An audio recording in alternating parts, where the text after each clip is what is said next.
HighBridge, a division of Recorded Books, presents The Voucher Promise, Section 8, and the Fate of an American Neighborhood, by Eva Rosen, read by Exie Sands. Publisher's note: this audiobook refers to figures included in the print and ebook editions of the book. Preface. In this country, growing up in the right neighborhood means you have a good chance of going to college, finding a job, settling down, and getting married. But if you grow up in the wrong neighborhood, you have a vastly lower chance of even living to see your 20th birthday. In Baltimore, which neighborhood you grow up in has everything to do with the color of your skin. For many Americans in cities across the country, this is a simple fact of life. A few years before I started the research for this book, I went to Baltimore for the first time to interview families who had participated in one of the largest social experiments this country has ever seen. In the late 1990s, a program called Moving to Opportunity, or MTO, offered nearly 5,000 families living in public housing in 5 cities across the country the chance to receive a voucher that could be used to rent a home in the private market. If where you live matters, then what would happen if policymakers offered families who lived in the most disadvantaged neighborhoods the chance to move somewhere with less crime, lower poverty, and better schools? The goal of this experiment was to definitively show whether and how the neighborhood environment shapes the lives of those who live within it. Social scientists followed participating families as they left public housing and watched to see where they moved, what kind of jobs they got, how their health fared, and how their kids did in school. One afternoon, I set out with a list of addresses, my cases, on the seat next to me. I was to track down the MTO families who had participated in the housing studies some 10 years earlier and interview them about how things had changed in their lives.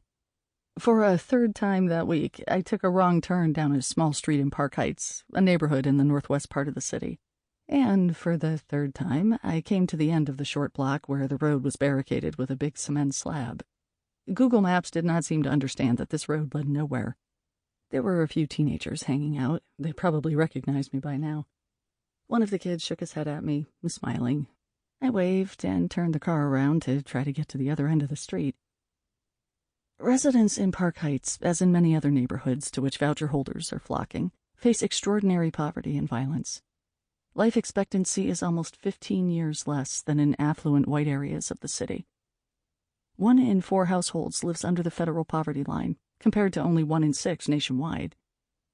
Unemployment is rampant. Despite the drastic drop in crime across the country, the crime spike of the 1980s and 1990s has only partially abated in neighborhoods like this one. For the last several years, incidents of police brutality and ensuing unrest from Ferguson to Baltimore have brought America's attention to communities like Park Heights, and raised questions about underlying issues of poverty, unequal housing, and patterns of economic and racial apartheid in the U.S. Policymakers hoped that with the ability afforded by the voucher to rent homes in new neighborhoods, poor families would spread out and access better schools, more job opportunities, and safer communities. But in a city of over 600,000 people, with only 636 MTO participants, why was I coming back to the same neighborhood over and over to find families on my case list? Were voucher holders moving disproportionately to this neighborhood? The story of MTO is part of a bigger story of the way we provide housing for poor Americans today. Housing vouchers. In 2011, I moved back to Baltimore to learn about housing vouchers and how they shape the lives of the over 2 million households who receive them. To begin my housing search, I called a number on a Craigslist ad for a 1-bedroom in Park Heights. The landlord on the other end of the line asked me skeptically if I was sure I knew where Park Heights was. I convinced him to show me the converted row home later that afternoon. When I showed up, the landlord, an Air Force retiree with a head of thick, silvery hair, took one look at me and simply said, "Sweetheart, this is not a neighborhood for a girl like you." What he meant was white people don't live in Park Heights. A few weeks later, I moved into a big apartment complex a few blocks down. Here, too, I met some friendly resistance. Miss Betty, the friendly African-American property manager for the complex, unnecessarily tried to assure me, "Don't worry, the folks on housing is all on the other side." Soon, I learned that by housing, she meant the Housing Choice Voucher HCV program, also colloquially known as Section 8. This federally funded program subsidizes the rent of many low-income households who rent homes in the private market. Over 17% of the homes occupied by renters in Park Heights were inhabited by voucher holders. But in my complex, these Section 8 renters, as they are anachronistically known, occupied closer to half of the units, all of them located on the other side of the complex. The units on that side were smaller and hadn't been renovated as recently. I spent more than a year in Park Heights, getting to know families and learning about why they moved to this neighborhood, accompanying them on housing searches and spending long hours sitting on front stoops chatting and people watching in the neighborhood. I also got to know landlords who rented homes to families in the neighborhood, and I learned about the history of the neighborhood and the homeowners who had settled there decades ago. Park Heights, like so many neighborhoods across the country, is part of a larger story of years of housing policy that confined Black residents to poor areas of the city. After the Great Depression, federally backed mortgages made it easy for whites to buy homes, but nearly impossible for Blacks to do so. Banks engaged in redlining, identifying predominantly Black neighborhoods where the federal government declined to insure loans, in which they refused to lend or offer mortgages. White neighborhood associations enacted restrictive covenants to keep Blacks out, and city zoning codes reinforced segregation. In the 1960s, neighborhoods like Park Heights opened up to Blacks for the first time, but through a process of predatory inclusion, their access was on more expensive and unequal terms. Real estate agents stoked fears of Black incursion in Park Heights by flipping white-owned homes one at a time, a practice known as blockbusting. As whites fled in the subsequent decade, Park Heights transformed from 95% white and predominantly Jewish to 95% Black. It wasn't just Park Heights, and it wasn't just Baltimore. In 1967, Otto Kerner, then the governor of Illinois, led a commission that looked into the causes of urban unrest in cities like Detroit, Newark, Los Angeles, and Chicago. The Kerner Commission's final report revealed discrimination entrenched in federal housing policies. It pervaded every aspect of the system, ranging from how home loans were granted to where public housing was built. The commission warned of a nation moving toward two societies, one Black, one white, separate and unequal. As public housing stock aged and inner cities across the country declined, cities like Baltimore were living out this prophecy. In the 1990s, facing levels of concentrated poverty never before seen, blighted high-rise towers were demolished across the country, and along with them began the dismantling of an entire system of publicly owned housing for the poor. Vouchers were used to transfer much of the burden of sheltering the poor to the private market. Out of the 5 million households across the country that receive some form of federal housing assistance, over half now live in privately owned properties. Residents of public housing were vouchered out. That is, they were kicked out of their homes in public housing and offered a ticket to live in their choice of private market housing with a significant subsidy. By making up the difference between what a needy household can afford and the market rent of the unit, the voucher can provide safe, affordable housing for the poor households who receive it. On these first counts, the program has done exceedingly well. Beyond simply housing the poor, a secondary goal of the program has become to create choice for recipients, providing opportunities to move to safer neighborhoods with better schools and more jobs. It was hoped that by relying on the private market, the program could circumvent some of the pitfalls of public housing by allowing families a choice of where to live. But, as I learned from the families in Park Heights, vouchers are harder to use than we might have expected. What's more, policymakers were fundamentally wrong in their assumption that choice alone would create widespread neighborhood mobility, let alone uproot existing patterns of segregation and concentrated poverty. I started this research trying to understand the transition from public housing to housing vouchers and to figure out why a program meant to provide choice results in so many voucher holders living in neighborhoods like Park Heights. What I found was that it was no accident that Park Heights is home to so many voucher holders. The history of the neighborhood plays a key role. Residential choice is highly constrained by the rules of the voucher program, limited by the supply and demand forces of the private housing market, and manipulated by landlords. Yet, vouchers remain one of the most powerful tools we have to help low-income households afford to put a roof over their heads.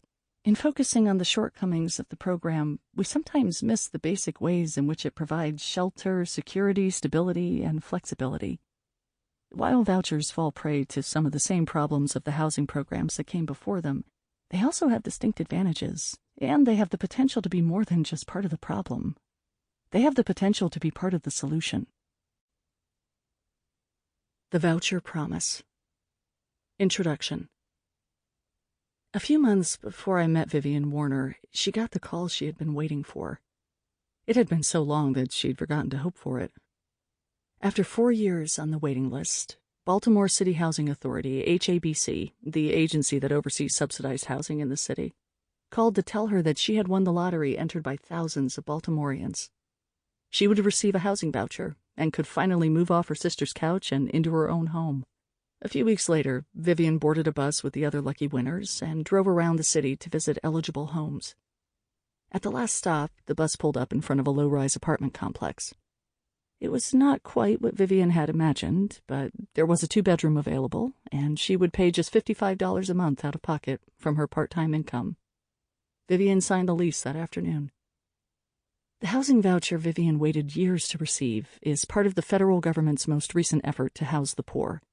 Since the 1930s, it has employed housing assistance as a key tool in its war on urban blight and poverty. But these attempts have often failed to help all the people they were meant to protect, and at times they have recreated the very inequality they hope to dismantle. Vivian is among the over 2 million families whose rent is paid for in large part by the government. She belongs to a generation of poor urban dwellers who left the high-rise buildings of public housing en masse, enticed by the chance to break off their own piece of the American dream. More than white picket fences, they yearn for a home to call their own, and a yard for their children to play in safely. Housing vouchers, which families can use to pay their rent in an affordable home, offer men and women like Vivian, many of whom were born in public housing, their very first chance to choose where to live. By untethering federal housing aid from the disadvantaged neighborhoods to which it was attached in the past, this system was meant to offer the poor access to a new world, safe streets, good schools, and well-paying jobs. It marked a new housing regime, one built to create opportunity through choice. With vouchers in hand, policymakers promised millions of poor Americans would be free to move to neighborhoods of their choosing. It was hoped that housing vouchers would be a ticket out of disadvantaged neighborhoods and ultimately even be a tool in dismantling such neighborhoods. But what happened is more complicated. Vivian has lived in Baltimore all her life. Once a bustling metropolis, America's 6th largest city in 1960, Baltimore was a classic Rust Belt urban center built on industrial manufacturing, shipping, and transportation. But Baltimore experienced a dramatic decline beginning in the 1970s. The large steel plant located southeast of the city, Bethlehem Steel's Sparrows Point, began slowing production in the early 70s and was eventually closed in 1997. Many jobs were lost over this period, and with them, 34% of the city's total population and almost 50% of the white population. Baltimore remains a historically black-white city, with a black population share of 64%, a white share of 30%, and a Hispanic or Latino share of just 4%. Today, the city is largely invisible to many Americans, who pass through with merely a glimpse from a passing Amtrak window. If they looked closer, they might see that inequality in Baltimore, like in so many cities across the country, is stark. There is a huge difference between the crumbling and vacant blocks of poor neighborhoods that fan out to the east and west sides of the city, and the serene, grassy lawns of the stately houses in Roland Park. After visiting a number of homes around the city, Vivian moved to a neighborhood in the northwest called Park Heights. Life expectancy for residents of Park Heights is 15 years lower than in the white neighborhood of Roland Park, where people live to the ripe old age of 84. While 1/4 of Baltimoreans live under the poverty line, close to 1/3 of residents in Park Heights are poor, and unemployment is rampant. Even though crime has drastically declined across the country, Baltimore is still frequently named in the top 10 most dangerous U.S. cities, and Park Heights one of its more violent neighborhoods. Residents in Park Heights face unimaginable poverty and violence. It is to these types of neighborhoods that voucher holders in Baltimore, and in many cities across the country, are moving. With a ticket to rent in a wide range of Baltimore neighborhoods, why did Vivian end up in this one? Over the past 20 years, changes in American housing policy have transformed the landscape of urban poverty. In cities like Baltimore, much of the high-rise public housing has been dismantled, but the poor families it housed have not disappeared. This creates an important set of puzzles related to housing the poor. When low-income renters are given the opportunity in the form of a voucher to afford a home in a wide range of neighborhoods, where do they end up? And how do these neighborhoods matter for their futures? While vouchers may not be providing the mobility that was hoped for, what advantages do they offer families? How does a housing voucher impact a family's residential experience? What role does the receiving neighborhood play in their lives? To answer these questions, I moved to Park Heights in 2011. I spent more than a year there getting to know residents and learning about the story of housing vouchers. Residents welcomed me into their homes to eat meals, help with chores, and celebrate holidays. I accompanied families in their daily lives, attended church with them, and saw loved ones buried. I sat for hours on homeowners' porches, where they regaled me with stories of the well-kept, tree-lined streets that greeted them when they first moved in. I went on housing searches with renters, visiting home after home, witnessing inspections and evictions. I also spent time with landlords in the neighborhood, learning about their business practices, watching them do repairs, paint and repaint, unclog toilets, show units to prospective tenants, and deliver eviction notices. Through stories of the renting families, the homeowners, and the landlords I came to know, I document the reality of a new era of housing policy and how it operates within a particular neighborhood context. Policymakers hope this policy might solve poverty by providing neighborhood opportunity in the form of jobs, social networks, education, and safety. Like their forebears, members of this generation of low-income families dream of living in their own homes, making their own choices, and raising children on their own terms. The reality is that no matter the shape of their desires and choices, the bounds of housing assistance shape their futures indelibly. This book is the story of a housing policy, one that shows great potential as a key to addressing the affordable housing crisis, yet also faces critical limitations. In this newest chapter in America's housing history, the ghetto is not defined by walls or imposed with locks or gates. Instead, subsidized renters have been released from the confines of public housing and offered the choice of living in the private rental market. Vouchers offer a powerful tool to keep people from becoming homeless, as well as the flexibility to move when needed. But only a fraction of those who need a voucher get one. And of those who do receive one, many are unable to use it when and where they want to, if they are able to use it at all. There has always been a tension within the voucher program. While its explicit goal is to provide relief from raw poverty by making housing more affordable, policymakers have increasingly embraced a broader agenda of providing families with more choice in where to live. The voucher program has had much success in the first goal, but it has largely failed in the second. Despite lofty hopes of uprooting patterns of racial segregation and poverty, this new approach to housing the poor has instead mirrored those same patterns.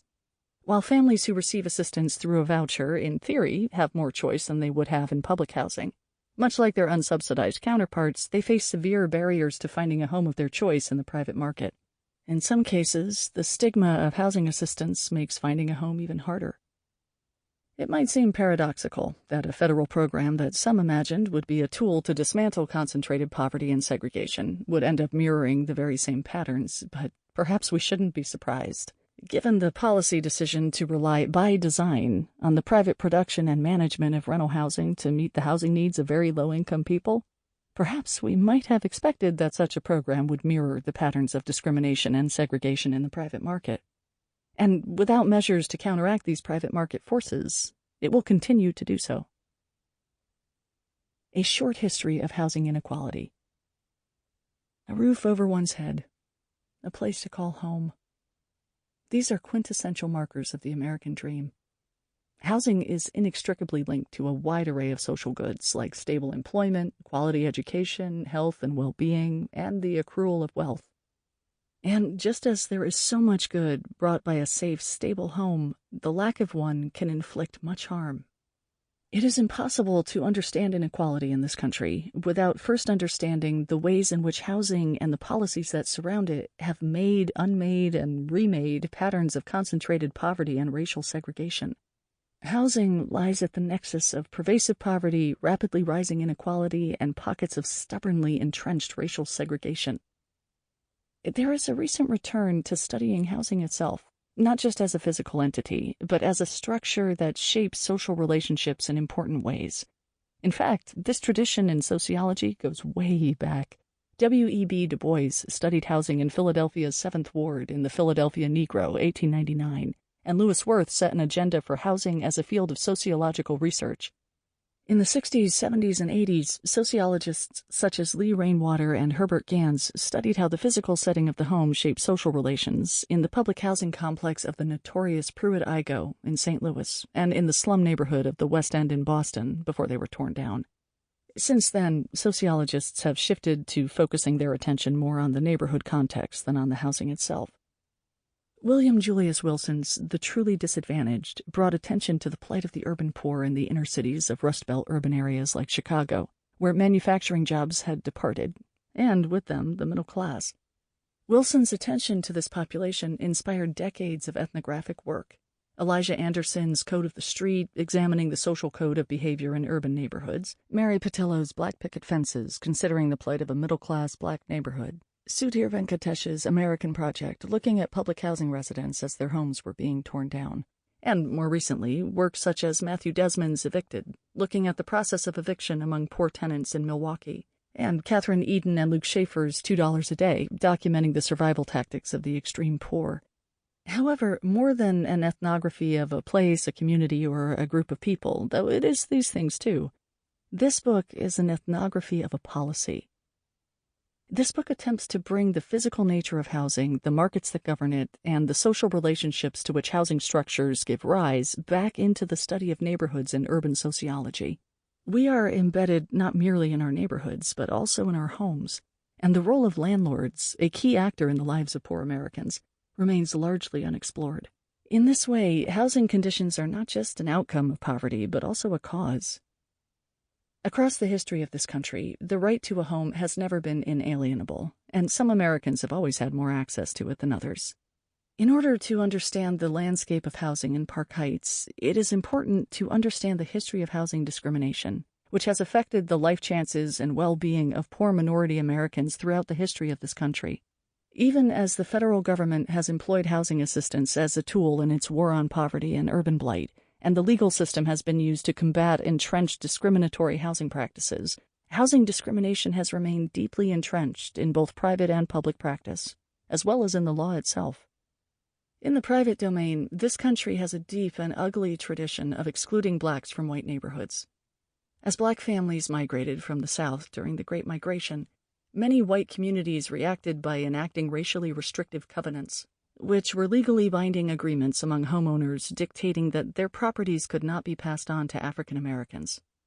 These agreements were enforced by homeowner and neighborhood associations. In a 1917 case, Buchanan v. Worley, the Supreme Court declared explicit racial zoning, ordinances barring those of certain racial backgrounds in certain neighborhoods, to be unconstitutional, an important win for civil rights. However, the case only applied to explicit racial zoning, and so economic zoning, enlarging lot sizes and prohibiting multifamily dwellings, became more commonplace. Private racial covenants also became even more widespread in backlash to the ruling. In 1926, the Supreme Court upheld private racial covenants in Corrigan v. Buckley. It wasn't until 1948 in Shelley v. Kramer that the court decided that private covenants were unenforceable in a court of law. And in 1968, the Fair Housing Act made writing racial covenants into home deeds illegal. However, because private agreements are attached to land titles in perpetuity until they are manually removed, they remained widespread, effectively keeping black residents out of white communities across the country for years to come. Simultaneously, blacks were systematically unable to access mortgage capital.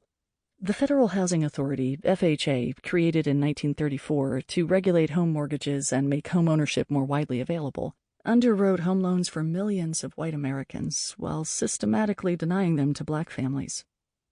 This process, called redlining for the crimson lines drawn around the risky neighborhoods inhabited by African Americans, was a racially based color-coded mapping system that banks used to determine the provision of federally backed home loans.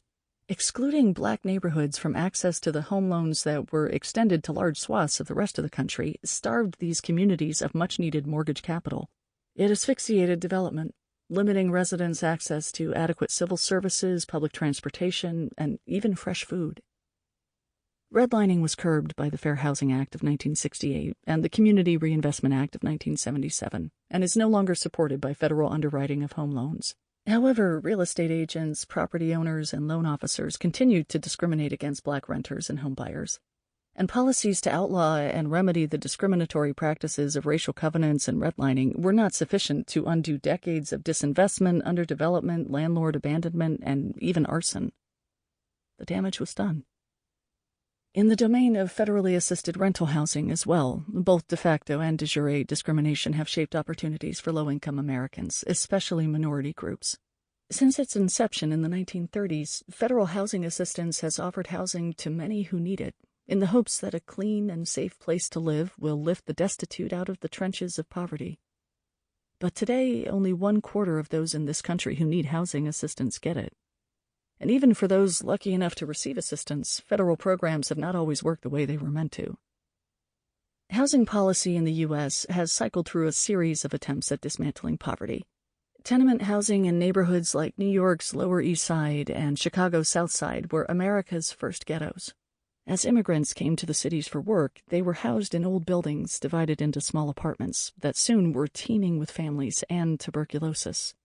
The federal government's role in housing the poor developed in response. In the 1930s, when modern industry, urbanization, and the ills of the Great Depression brought hardship for the working class to a fever pitch in America's cities, the U.S. government sought to alleviate the misery of slums overflowing with immigrants from overseas and migrants from the South. In the decades of the mid-century, these tenements were replaced with low-rise garden-style public housing. In other areas, state-of-the-art high-rise towers were erected with public funding and great fanfare across the country. These tall towers were gleaming celebrations of modern technology.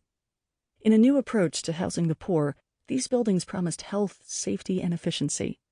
This high-rise housing, typified by buildings such as the Pruitt-Igoe homes in St. Louis and Cabrini Green in Chicago, was intended as a temporary solution for families from all walks of life to keep a roof over their heads when they fell on hard times. For the early residents of public housing, the immediate improvement was dramatic. The hazardous slum dwellings from which they had moved were largely built in the 19th century and lacked basic services like electricity and running water. The new buildings, modeled after European designs, offered hot water and modern amenities such as washing machines, elevators, and large windows with good air circulation. However, the gleam of the unblemished towers did not last long. Less than 20 years after Pruitt-Igoe opened, it was emptied out and demolished. In cities across the country, funding to maintain the buildings was hugely inadequate.